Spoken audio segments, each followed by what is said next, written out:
नमस्कार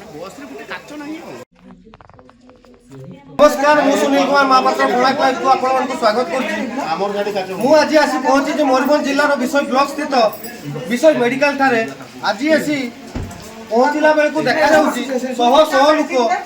एई किछि घंटा भितर शह शह लोक एई मेडिकल रे भर्ती हो गलेनी। आपन देखि पारथिबे आसंतु जो हठात ऊपर काल बैशाखी आसला जो पथर माड़ हला से पथर माड़े शह शह लोक एमती आघात होती किंतु बीडीओ को जिते फोन करा तहसिलदार को जिते फोन करा तहसिलदार फोन रिसीव करूना एवं प्रशासन देखा दर्शन ना एवं आपंकर 2 घंटा है प्रशासन कौन लोकर देखा दर्शन ना कौन कहे ए विषय लोक मान आसतु बुझा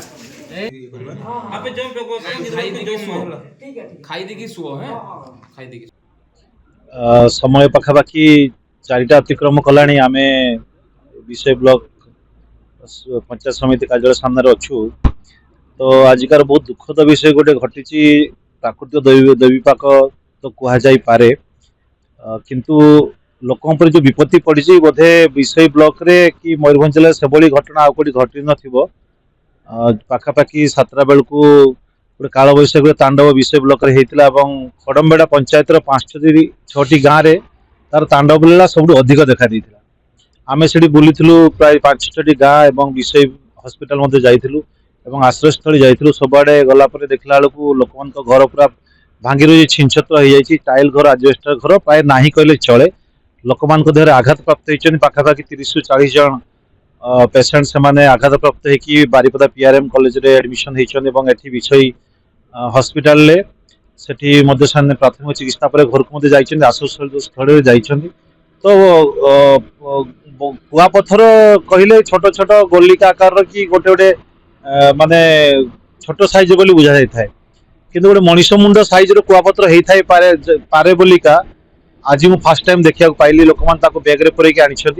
एभली अघटन गोटे प्रथम थर पर विषय ब्लॉक रे घटी एवं मु धन्यवाद जनइबी विषय ब्लॉक समस्त युव बंधु मान सुनील सचिन राजा ठू आरंभ करके लिंगा बाबू सिलू आमर खेला बाबू निनी बाबू समस्ते आसिक एते लोक मान निज गाड़ी से उठे आनिकी मेडिकल कॉलेज को पठे विषय प्राथमिक चिकित्सा कर। तो एगुड़ा तो गोटे दिग किंतु मोर तरफ जोटा कि प्रशासन पाखे नवेदन रहिबो आज संध्या पर्यटन आम देखीलु कि जो अघटन घटला खाद्य पदार्थ अभाव थिला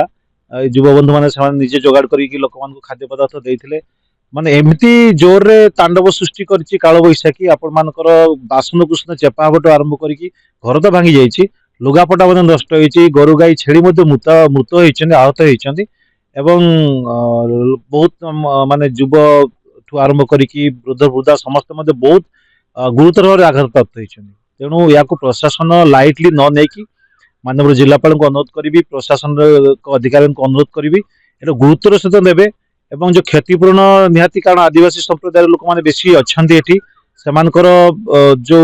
गुजरण किभली मेंटिबो से किभली घर रही पारिबे एवं खरा होची खरार या पर खरार प्रादुर्भाव बढ़िबो एवं लोक मैंने घरे जहाँ संचित धन रखिले धान भद सब नष्ट हो जाइछि। तेणु किभली भाव में से आउ थे सजाड़ी पारिबे किभली भाव में गुजरण मेंटी पारिबो से प्रशासनिक अधिकारी मान निहाती सजग रहिबे एवं जदि सजग न रुहति लोक मानकर अभाव असुविधा दुर्व्याक बहुत बढ़ियो बोली मोर विश्वास जहाँ होछि। तेणु आज जहाँ घटना होइछि आज सेमान किछि पाई पार नाहंती काली मु अनुरोध रखिबि किभली भाव में सेमान सेही तांकर अधिकार पांतु तांकर जो घर भांगी जाइछि तार सहायता पांतु खाद्य पदार्थ पाई मध्य किछि सेमान को साहाय्य देया पाई मु निवेदन करूछि एवं आउ थरे विषय समस्त युव बंधु मान को मोर धन्यवाद देई आउ थरे प्रशासनिक अधिकारी मान को मु मोर अनुरोध रखुछि।